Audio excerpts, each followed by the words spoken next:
35장 1절로 3절입니다. 엘리야는 욥의 주장에 대해 두 가지 문제를 제기합니다. 하나는 욥이 정말 정의롭냐 하는 것이고 또 하나는 의로운 것이 아무 유익이 없다는 것입니다. 첫째 문제는 하나님께서 불의하고 욥이 더 정의롭다는 말이 되기 때문이고요. 둘째는 욥의 말에 대한 명백한 과장이고 일부러 곡해한 것입니다. 4절부터 8절입니다. 엘리야는 욥의 친구들이 자신보다 덜 지혜로워 욥을 설득하지 못했다고 생각하고 그들에게도 한 수 가르치는 듯 말합니다. 하늘 구름을 예로 들어서 인간이 죄를 짓거나 의로운 행위를 해도 하나님께 영향을 미칠 수 없다고 봅니다. 엘리야가 말하고 싶은 것은 인간 행동은 오직 인간에게만 영향을 미치고 의로운 행동의 목적은 다른 사람을 돕는 것이라 국한된다 하는 점입니다. 9절에서 13절입니다. 엘리야는 하나님께서 왜 욥의 부르짖음에 응답하지 않으셨는지 예를 들어 설명합니다. 사람들이 구원을 받지 못하는 이유는 두 가지라고 보는데요. 첫째는 그들이 탄원 기도를 전혀 하고 있지 않기 때문이라 보고, 둘째는 악인들의 부르짖음은 헛된 것이고 이런 헛된 것에 하나님은 듣지도 관심을 가지시지도 않기 때문이라고 합니다. 여기서 돌아보다 라는 그런 말은 관심을 가지고 지켜보다 라는 뜻이 되겠습니다. 14절로 16절입니다. 엘리야는 욥에게 두 가지 문제가 모두 있다고 언급하면서 첫째, 죄를 자복하고 부르짖지도 않아 하나님 판단을 기다릴 뿐이라고 말하고 있는 것 자체가 문제고, 둘째, 아직도 욥은 지금도 여전히 하나님 앞에 죄를 짓고 지금 받고 있는 고난만으로도 벌을 다 받은 것으로 보기 어렵다고 결론 짓습니다. 큐티라이프 김목사입니다. 욥기 36장 1절로 4절입니다. 하나님이 어떤 분이신지에 대한 내용이 주제입니다. 엘리야는 자신의 지식이 멀리서 온 것이라 했는데요. 이것은 그의 지식의 근원이 하나님께 있으며 이 지식은 하나님의 의로움을 밝히는데 사용할 것임을 선언하고 있는 것입니다. 자신의 지식이 완벽하며 틀림없다고 확신하기에 이런 말을 할 수가 있습니다. 그가 밝히는 하나님에 대한 기본 전제는 두 가지인데요. 하나님은 전능하시며 또한 하나님은 마음이 깨끗한 자, 의인을 물리치지 않으시는 분이시지만 악인은 살려두지 않으시는 분이라는 그런 내용입니다. 여기서 언급하지는 않았지만 35장에 가면 하나님께 도움을 구하는 자들은 하나님께서 구원해 주십니다. 7절에서 12절입니다. 하나님은 의인에게 눈을 거두지 않으시는 분으로 묘사하는데 언제나 의인을 돌보신다는 의미입니다. 또한 왕처럼 존귀하게 혹은 성공하게 만드신다는 뜻이 됩니다. 잠언은 의인의 성공을 말하는 경우가 많지 않고 오히려 어떤 사람이 의인인지에 대해 더 많이 언급하고 있는데요. 의인과 성공을 으로 연결하는 것은 좀 조심해야 될 그러한 태도가 되겠습니다. 8절로 12절에서 의인에게 환난이 닥치는 이유는 그들이 교만한 행동과 악한 행동을 하고 있다는 것을 알려주시기 위한 교육 목적이 있다고 말합니다. 그들에게 학자와 같이 알아들을 수 있게 귀를 열어주시고 지혜자들을 통해 주시는 하나님 교훈을 듣고 죄악에서 돌이키라고 명령하십니다.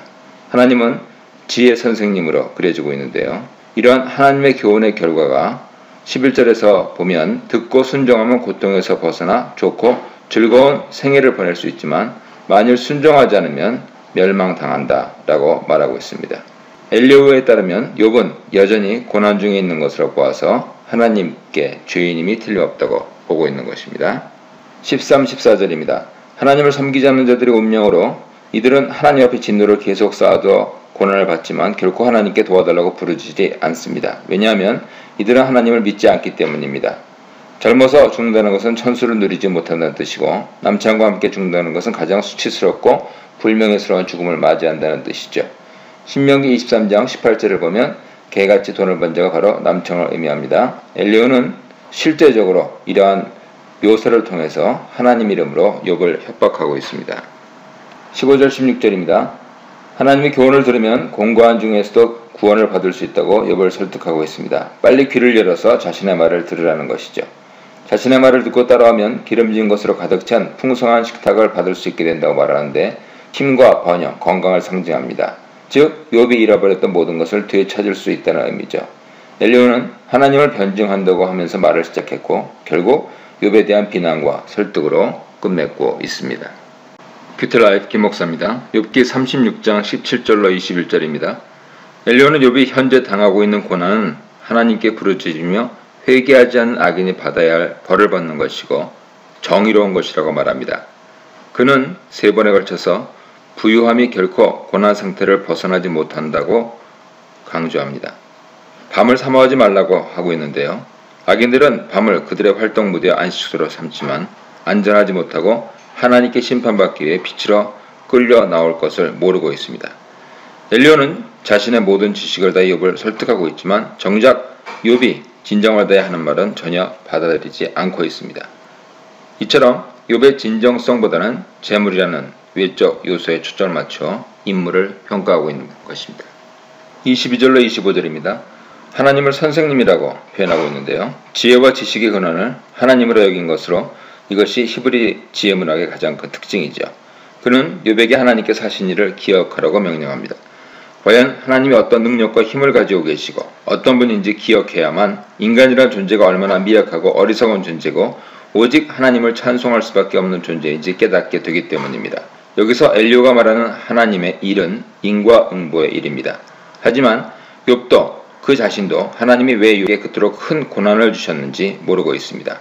엘리야는 그 사실을 모르면서 아는 척하고 있고 욥은 왜 그러시냐고 하나님께 심각하게 질문을 던지고 있다는 데서 차이가 납니다. 비록 힘들고 설명이 안 돼서 답답할지라도 왜 그런지 하나님께 심각하게 질문을 던지고 답을 얻으려는 자세가 중요합니다. 이런 인격적인 관계를 통해서 우리는 답을 얻건 못 얻었건 하나님과 좀 더 친밀한 관계를 누리게 되는 것이죠. 26절로 33절입니다. 36장 26절로 37장 13절까지 엘리야는 폭풍 속에 나타나시는 하나님을 통해서 창조주 하나님으로서의 위엄, 인간이 상상할 수 없는 지혜와 능력, 그 큰 권능으로 심판하시는 분을 설명하고 있습니다. 36장 26절부터는 하나님 자체로 관심을 옮기고 있는데요. 하나님의 일은 누구나 알 수 있지만 하나님 자신은 멀리 계셔서 그 누구도 그에 대해 알 수 없고 그가 언제부터 계시는지 알 수 없다고 합니다. 하나님은 무한대의 지혜자라는 점을 말하고 있습니다. 하나님께서 비를 만드시는 과정을 설명함으로써 엘리야는 자신의 유식함을 드러내고 있습니다. 이 비는 엄청난 우리와 번개를 동반하는 폭풍으로 묘사되는데요. 하나님께서 이 비를 자신의 통치 수단으로 삼고 계신데 심판을 위해서 또 풍성한 음식을 통해서 축복하시기 위해서라고 합니다. 번개는 죄인을 향한 하나님의 진노로 해석할 수 있습니다. 한낱 미물들도 알고 있는 이 원리를 모르고 왜 죄를 회개하지 않아서 심판을 하느냐고 욥을 책망하고 있는 것이죠. 엘리야의 하나님에 대한 표현은 옳습니다. 그는 여기서 하나님에 대한 바른 지식을 가지고 있습니다. 하지만 하나님은 자신의 지식을 넘어서는 분이라는 점을 강구하고 있습니다. 우리가 겸손하지 않으면 항상 이런 잘못을 저지르게 됩니다. 뷰티라이프 김 목사입니다. 욥기 37장 1절로 13절입니다. 천둥 번개가 온 사방에 울리고 빛을 발하는 것처럼 하나님 음성도 온 사방에 울리는데 이러한 하나님 명령을 멈추거나 지체할 존재는 아무도 없습니다. 이런 천둥과 번개를 통해 하나님은 인간이 할 수 없는 놀라운 일들을 하시는데 바로 눈과 비를 내리게 하시는 것입니다. 이스라엘에서 눈은 1년에 3일 정도밖에 드문 일이고 겨울에는 주로 폭우가 옵니다. 폭우가 내릴 때 인간과 모든 생물들의 무력함이 드러나지요. 바람을 하나님의 입김으로 표현하고 있습니다. 하나님께서 구름을 조정하시는 모습을 설명하고 있습니다. 일단 구름에 물기를 싣고 물기를 가득 실은 구름을 번개로 하나님께서 원하시는 곳으로 터지게 하는 것입니다.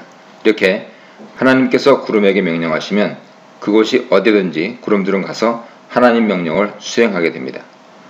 비에 대한 엘리야의 설명은 그가 당대 최고의 학식을 가졌다는 것을 드러내고 있습니다. 어디에 비를 어떻게 내릴지 결정하는 기준이 있는데요. 하나님께 범죄한 자들에게는 심판으로 폭우를 내리시고 일반적으로는 땅에 사는 생물들을 내려주기도 하시고 또 하나님 말씀에 잘 순종하는 자들에게 은혜의 단비로 내려주십니다. 엘리야는 하나님께서 비를 내리실 때도 인과응보의 원칙에 따라서 내려주신다고 말합니다. 14절로 20절입니다. 엘리야는 이제 화살을 욥에게 돌립니다. 그는 욥에게 가만히 좀 있으라고 요청합니다. 자신의 말을 듣고 좀 반성하고 회개하라는 의미입니다. 거울이 나오는데요. 청동 거울을 가리킵니다. 고대 히브리 우주론을 보여주고 있습니다.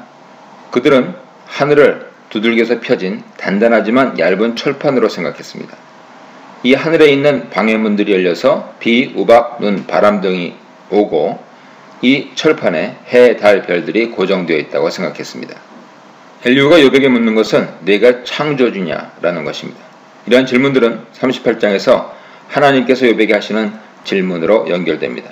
엘리오는 우리에게 가르치라 라고 그렇게 유도하고 있는데, 이것은 자신들이 최고의 지식을 가지고 있고 우리가 모르는 것은 너희도 모른다 라는 자부심에서 나온 말입니다. 자신들이 모르는 것은 창조주 하나님 영역으로 그 영역에 대해 인간인 욥이 알고 있느냐 되묻고 있는 일종의 조롱입니다. 엘리오는 자신은 하나님께 할 말이 없다고 합니다.